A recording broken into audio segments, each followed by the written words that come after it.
ఇంకా ఈ జర్నీ అయితే కలుస్తారు. సో బేసికల్ గా మేము ఒక యాక్టర్ పేరు కానీ ఒక టెక్నీషియన్ పేరు చెప్తాము. మీ మైండ్ లో యా వాళ్ళ పేరు ఉంటే కానీ మీకు ఏమనిపిస్తున్న విషయం చెప్పండి సార్ మాకు actually. Definitely sir, ya definitely sir. Ya so SS Rajamouli garu, visionary, Sukumar garu. Visionary. Sukumar garu he's like a he's like a genius sir. He's a genius, he's a genius maker. Trivikram garu. మాటలు అందరూ చెప్పినట్టే మాటలు sir. Apart from that just I want to see him different way sir. మా cinema చేయాలి అండి సినిమాలో. There is no vulgarity. నేను మళ్ళీ కామెంట్ చేస్తాను, దెర్ ఇస్ నో వల్గారిటీ. అతను ఉమెన్ మీద ఒక్క వల్గర్, దాన్ని ఏమంటారు, బ్లాక్ లేదు. సందీప్ రెడ్డి వంగ సినిమా చేసినప్పుడు నేను అబ్జర్వ్ చేసింది, అందరూ ఏవో చెప్పారు, ఒక్క వల్గారిటీ లేదు. ఒక్క షాట్ కూడా ఆ అమ్మాయిని రాంగ్ గా, అట్లీస్ట్ క్లీవేజ్ వరకు కూడా ఆ అమ్మాయిని అసలు రాంగ్ గా చూపించలేదు. అబ్బాయి pure, perfect, genuine film maker. Whatever నువ్వేమని అనుకో, నువ్వేమైనా సాగు, నాకు సంబంధంలా. నేనేమనుకున్నా అది తీస్తే అట్ ద సేమ్ టైం తీసిన దాంట్లో ఒక జెన్యునిటీ ఉంది. ప్యూరెస్ట్ ఎక్స్ట్రీమ్ లవ్ ఉంది అతనిది. Extreme love. అతను ఏదైనా చేసినప్పుడు క్యారెక్టరైజేషన్, ఎక్స్ట్రీమ్ క్యారెక్టరైజేషన్స్ రాస్తున్నారు. డెఫినెట్లీ నేను నేర్చుకోవాల్సింది చాలా ఉంది అలాంటి మేకర్ దగ్గర. సో చిరంజీవి గారు. అరే గాడ్ అంతే. సో ఇందాక చెప్పారు మీ ఫోన్ లో కాంటాక్ట్ అదే సేవ్ చేసి పెట్టినారు అనేసి. Yeah. అంటే ఆయన కాంటాక్ట్ నా దగ్గర ఉందని ఎవరికీ తెలియదు, Okay. ఆయనకి తెలీదు. కానీ ఏదో రోజున అక్కడి నుంచి నాకు కాల్ రావాలి. ఆ కాల్ వచ్చినప్పుడు ఈ కాల్ లో కనపడాలి. ఏదో రోజున నాకు ఫోన్ రావాలి, ఆ ఫోన్ లో ఈ కాంటాక్ట్ కనపడాలని సేవ్ చేసి పెట్టుకున్నాను అనమాట. Yeah. Balayya Babu garu sir. Definitely వస్తుంది. Yeah.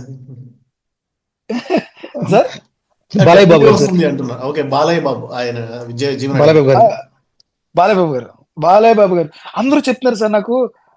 బాలయ్య బాబు గారు ఏదైతే షో ఉందో, ఆ షో చూసిన తర్వాత అతను ఒరిజినాలిటీ నేను కనపడింది సార్ నాకు.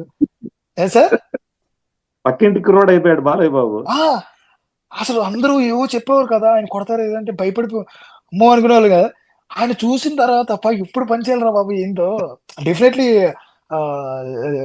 ఎవ్రీ వన్స్ డ్రీమ్ అది, every directors dream to work with legendaries like Balakrishna గారు, చిరంజీవి గారు, వెంకటేష్ గారు, నాగార్జున గారు and other actors. Just I want to work with Balakrishna గారు. ఏంటంటే ఈజ్ అ డైరెక్టర్స్ యాక్టర్ అంటారు అందరూ. He listen director, who ever it is, he listen director. ఆ quality తక్కువ మందిలో ఉంటదని అంటారు అనమాట. అంటం విన్నాను నేను. Just I want to meet him once. Just ya మీరు అన్నట్టు 4 pillars of Telugu cinema for decades వాళ్ళ నలుగురు సార్, places actually. నలుగురు.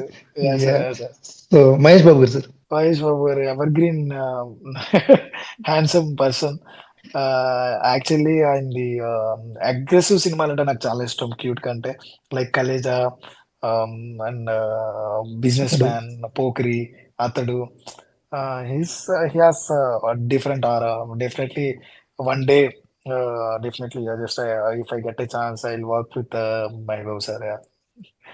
Yeah. మన పవన్ కళ్యాణ్ గారు సార్. అంటే సినిమా గురించి పక్కన పెడితే as a person I love him sir. I love his ideology. ఈ రోజు నేను చూస్తున్నప్పుడు ఒక రోడ్లు ఎంచే విధానం కానీ, ఎంత లాంగ్ విజన్. అతను అధికార కాంక్ష కాదు, అతనికి ఏమంటారు దాన్ని, జనాలకి జనాలకి ఏదో చేయాలన్న ఆకాంక్ష, ఏదో సాధించాలన్న తపన, ఏదో చేయాలన్న ఆతృత. ఆతృత. He's like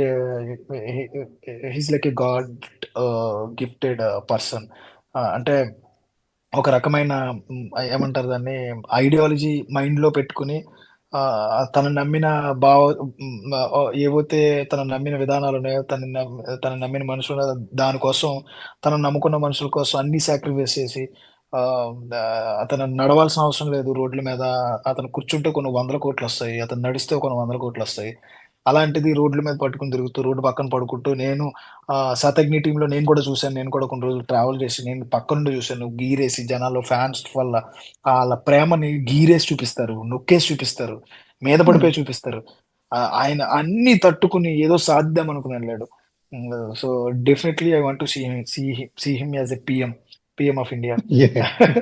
yeah, if he's PM of India, I don't want అంటే సీఎం కాదు, I just want to see him as a PM అనమాట. ఎందుకంటే తన ఆంధ్రప్రదేశ్ కి ఇప్పుడు చేస్తున్న ప్రకారం ఇండియాని will take next level. Just CM కుతో నేను ఆకూడదు, I want to see him as a PM. మన junior NTR garu sir. Sir అది యాక్టింగ్ బాంబ్. కథ సార్, కథ ఏ రోజు వస్తుందో తెలియదు ఆయనతో. అది ఆ పేరు చెప్తేనే ఒక ఎనర్జీ. ఆయన యాక్టింగ్ రాకీ సినిమా చూస్తున్నప్పుడు పిచ్చెక్కిపోయాను, అమ్మ దీనమ్మ డైలాగ్ ఇలా చెప్పాలా. అది యాక్టింగ్ అంటే, అది పర్ఫార్మెన్స్ అంటే. ఆది సినిమా చూసినప్పుడు కానీ, there are some movies like Andhrawala, Temper, మనకి బృందావనం సినిమాలో ఎవడరా ఎవడరా అని చెప్పేసి ఒక సీన్ ఉంటుంది, ఆ సీన్. మనకి ఆర్ఆర్ఆర్ లో ఆయన నుంచుని కాళ్ళు కట్టేసి చేతులకు కట్టేస్తే ఆయన ఫేస్ తో ఆయన యాక్ట్ చేసిన ఒక సాంగ్ ని చూపించిన విధానం, ఒక సాంగ్ కట్టేస్తే కళ్ళతో నటించాడు. ఎవరు సార్ అసలు అంత గొప్ప నటుడు? ఎక్కడ సార్ అలాంటి నటుడు చూస్తాం మనం? అంటే మన చిన్నప్పుడు అందరూ చెప్తూ ఉంటారు రామారావు గారు అని చెప్పడం, కానీ మన లైవ్ లో చూసింది కదా, మన సినిమాలు చూసాం అంతే. అంటే సినిమాలు ఎప్పటికీ అంటే ఎక్స్పీరియన్స్ చేయాలి. మనం అయిపోయిన సినిమాలు ఎవరో చెప్పింది విని చూసాం మనం, అప్పటికప్పుడు థియేటర్కి వెళ్ళి చూసిన వయసు కాదు మనది. అలాంటి యాక్టర్ అసలు కళని నీలో చేసేసారు. ఆయన యాక్ట్ చేస్తుంటే కళని నీలో చేస్తుంటే చాలా తక్కువ మందికి. చిరంజీవి గారి సినిమాలు మానేసినప్పుడు ఏం చేశాను నేను. ఆ తర్వాత ఒక యాక్టర్ గురించి మాట్లాడుతున్న కళ్ళు ఉంటే నీళ్ళు వచ్చేవి. ఆయన ఆర్ఆర్ఆర్ సినిమాలో కాలికి చేతులకి కట్టేస్తే ఆయన ఫేస్ తో యాక్ట్ చేసినప్పుడు అబ్బా ఇచ్చిరా బాబు యాక్టింగ్ అంటే, అదిరా నాయన, వేరే లేదు సార్. ఇంకా అల్లు అర్జున్ గారు సార్. పుష్ప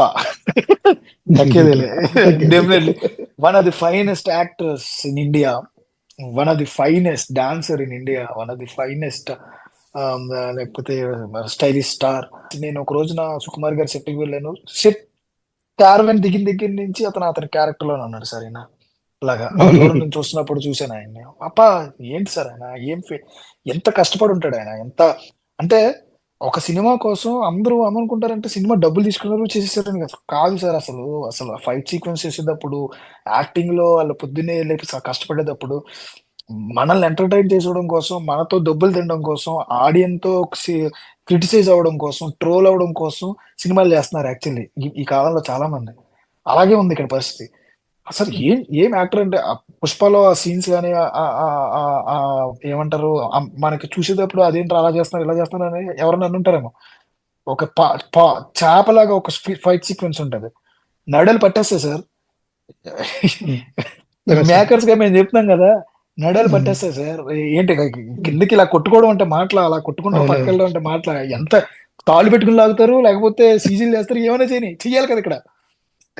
అలాంటి one of the definitely the best actor మనకి దొరికిన ఒక డైమండ్ అల్లు అర్జున్ గారు. మన రెబల్ స్టార్ ప్రభాస్ గారు. కటౌట్ తగ్గ కథలే పడుతున్నాయండి ఇప్పుడు. ఒకే ఒక పర్సన్ కొడితే ఎక్కడికైనా గోడలు దూకి వెళ్ళిపోవచ్చు, అవతలకి వెళ్ళిపోవచ్చు అని నమ్మగలిగే personality. Definitely I want to like ప్రతి డైరెక్టర్ కి ఉంటుంది ఆ కళ. Definitely I want to make a film with him with massive వేలో విత్ ఎమోషన్స్. ఆయన నుంచి నేను నడుస్తుంటే, బైక్ డ్రైవ్ చేస్తుంటే నాకు చాలా ఇష్టం. కొన్ని సీక్వెన్సెస్ సాహోలో కానీ, కొన్ని సినిమాస్ లో మనం చూపిస్తున్నప్పుడు అతను బిల్లాలో కానీ బైక్ డ్రైవింగ్స్ అవి చాలా బాగుంటాయి అనమాట. So just I want to make a film with him in different style చేయాలి. లాస్ట్ మన రామ్ చరణ్ గారు అంటే విన్నది చెప్తే it's very good human being అని నేను విన్నాను. చాలా అన్ని సినిమాలు, యాక్టింగ్ అన్ని పక్కన పడదు, వెరీ గుడ్ హ్యూమన్ బీయింగ్ అని చాలా విన్నాము, చూసాం అన్నమాట. Discipline with the dedication, complete family man, అన్ని కనబడుతున్నాయి. అంటే విన్నమే, మనకు తెలిసినంత వరకు అన్ని విన్నాం. అవన్నీ విన్నవి ఇతని పర్సన్ ని మనం మామూలుగా చూస్తే ఇవన్నీ నిజాలు అని ఈజీగా నమ్మచ్చు. యాక్చువల్లీ ఇవన్నీ మనం మీడియాలో అక్కడ వింటాం, ఈ విన్నవి నిజాలు కాదు మనకు తెలియవు. ఒక పర్సన్ చూడగానే అవన్నీ నిజాలని నమ్ముతాం కదా. అది రామ్ చరణ్ గారు డైరెక్ట్ గా చూసినప్పుడు, అంటే దూరంగానే చూసినప్పుడు వాళ్ళు చెప్పిన నిజాలు అనిపిస్తుంది అనమాట.